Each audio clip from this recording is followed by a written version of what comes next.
Toutes les légendes ont une origine, un début. Vous avez forcément entendu parler d'au moins un cryptide. Que ce soit dans une histoire racontée autour d'un feu ou dans une série d'horreurs. Mais ce que peu réalisent, c'est que ces créatures ne sortent pas de nulle part. Ce soir, je vais vous raconter les histoires originelles derrière ces légendes. Installez-vous et faisons face ensemble au comble de l'horreur.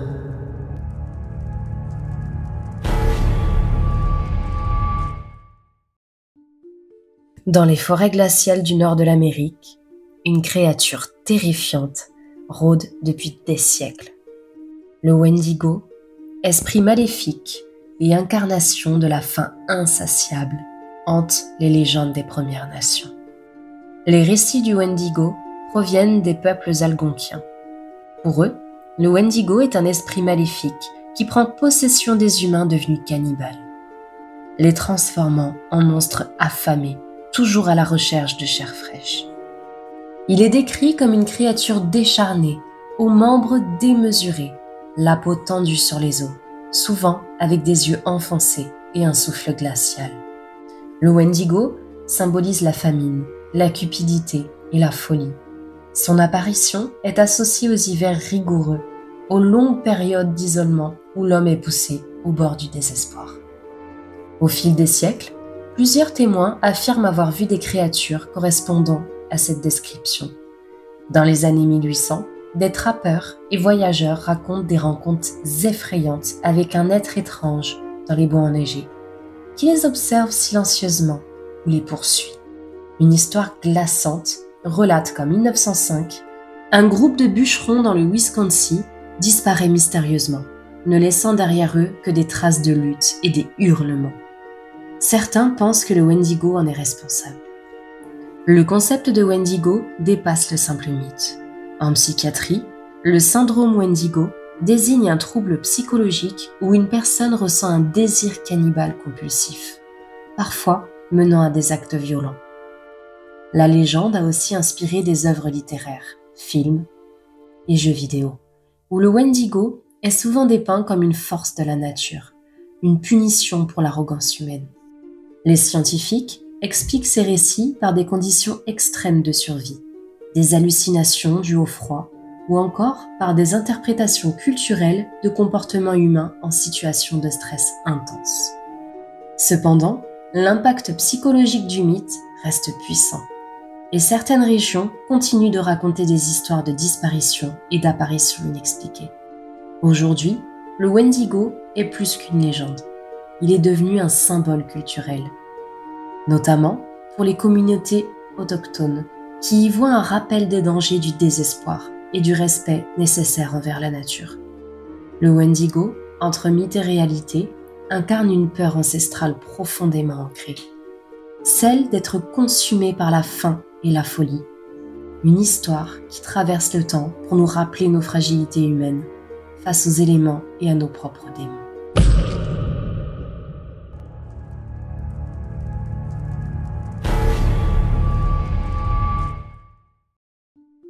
À la fin des années 1960, une petite ville américaine tranquille devint le théâtre d'événements étranges et terrifiants.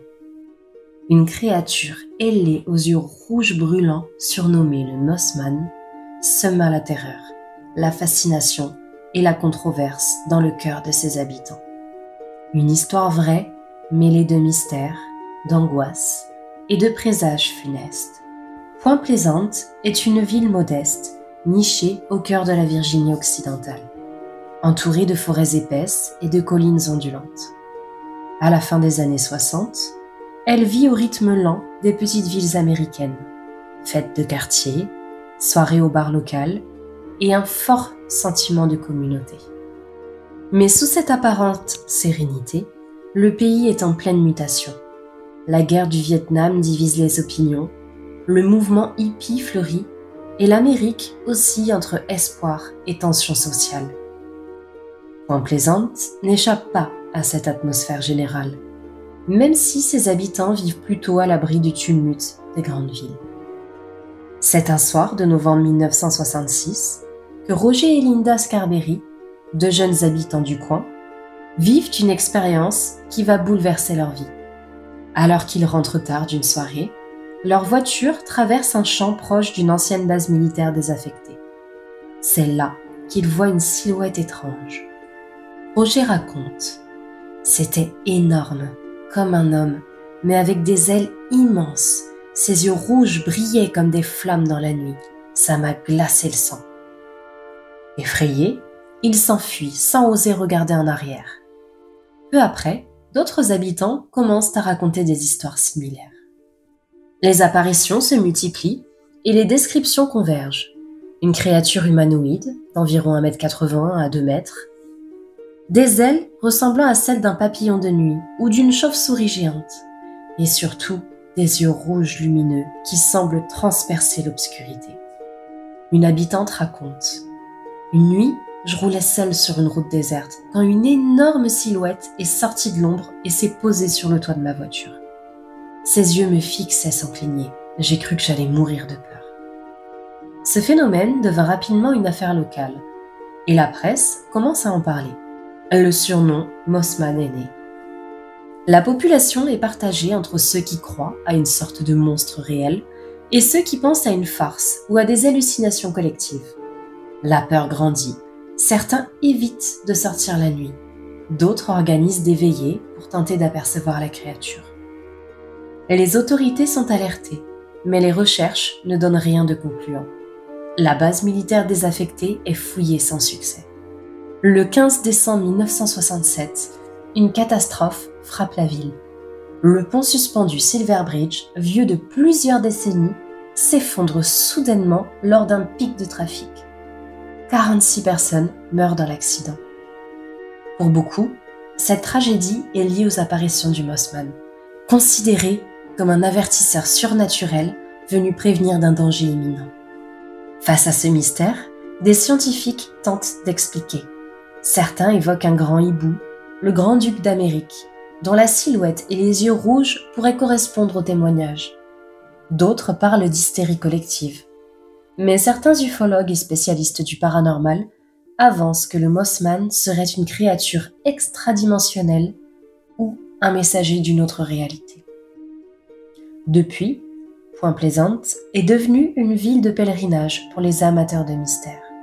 Un festival annuel célèbre le Mossman.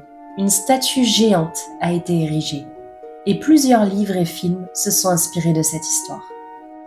Le Mossman reste une énigme, entre mythe et réalité, symbole d'une époque où le réel se mêle au fantastique. Le Mossman continue d'habiter les cauchemars et l'imaginaire collectif. Une ombre ailée qui rappelle que certaines vérités dépassent parfois notre compréhension.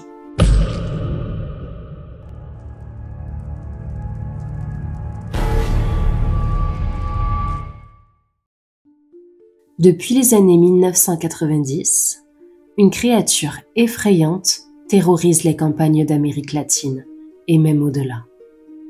Connu sous le nom de Chupacabra, ce prédateur mystérieux s'attaque aux animaux d'élevage, laissant derrière lui des cadavres vidés de leur sang. Une légende devenue réalité pour certains, un mythe pour d'autres. Le premier signalement officiel du Chupacabra remonte à 1995 à Porto Rico. Les habitants découvrent leurs chèvres et autres animaux morts, vidés de leur sang, avec des marques étranges de morsures. La panique s'installe dans les campagnes. Le nom, Chupacabra, signifie littéralement « suceur de chèvre » en espagnol, et la bête devient rapidement le sujet de toutes les conversations. Les descriptions varient, mais une image se dégage. Une créature bipède, de taille moyenne, environ 1 mètre, avec une peau écailleuse, des épines dorsales acérées, des yeux rouges brillants et des dents pointues.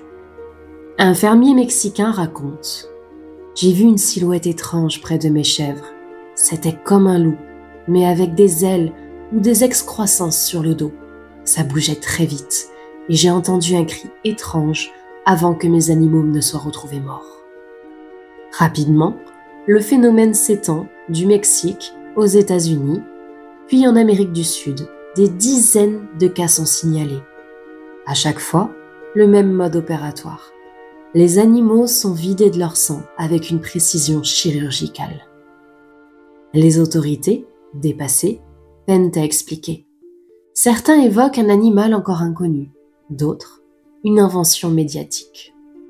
Les scientifiques penchent plutôt pour des animaux connus, atteints de maladies qui déforment leur apparence. Coyotes atteints de gale sévère, chiens sauvages ou chiens errants. Les marques de morsure et les pertes de sang seraient exagérées ou mal interprétées.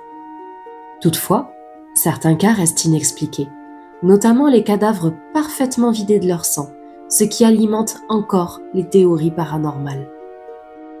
Le Chupacabra devient une icône des légendes urbaines modernes. Films, séries, jeux vidéo, bandes dessinées s'en inspirent. Il symbolise la peur de l'inconnu et les mystères de la nature sauvage. Des témoins continuent de rapporter des observations inquiétantes dans des zones rurales isolées, alimentant le folklore et la crainte. Malgré le scepticisme ambiant, le Chupacabra demeure une figure puissante, mi-animal, mi-démon, dans l'imaginaire collectif. Qu'on y croit ou pas, le Chupacabra est bien plus qu'une simple créature. C'est un miroir de nos peurs, une énigme qui pousse à questionner la frontière entre réel et surnaturel. Chacun de ces récits existe dans les archives, les journaux ou les rapports de police. Et pourtant, aucun n'a trouvé d'explication claire. Si ce genre d'histoire vous captive, pensez à vous abonner. D'autres témoignages étranges arrivent très bientôt.